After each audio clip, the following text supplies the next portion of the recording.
CBS has confirmed CIA Director William Burns met with President Zelenskyy during a secret visit to Ukraine earlier this month. According to the Washington Post, Burns was briefed on Ukraine's ambitious plan for the war's endgame, including retaking Russian-controlled territory. This week, Secretary of State Antony Blinken announced the U.S. will provide an additional $500 million worth of arms and equipment as fighting rages on in Ukraine. But a top Ukrainian general says a lack of advanced weaponry from allies is hampering Kyiv's counteroffensive. Ian Lee reports. Gaining ground is tough in the battle around Bakhmut, every foot highly contested. But it's the heavy armor that offers crucial support as the infantry pushes forward.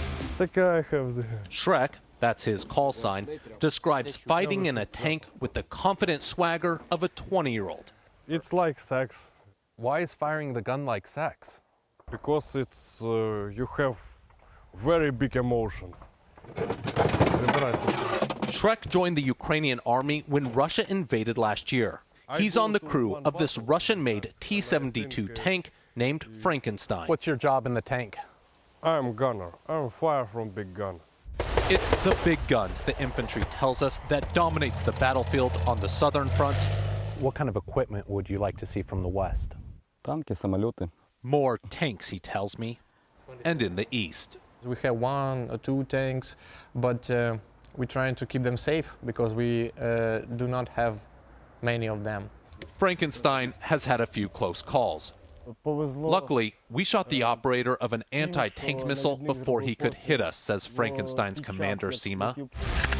At the moment, they're helping the assault brigades retake Bakhmut in some of the fiercest fighting. But this Russian-made T-72 is old. The crew named it Frankenstein because it's patched together from parts of other tanks. I want to defeat the Russians in an American Abrams tank, Sima tells me. Would you trade Frankenstein for an Abrams?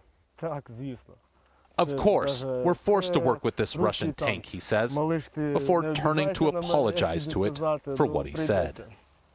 For CBS Saturday Morning, Ian Lee, Eastern Ukraine.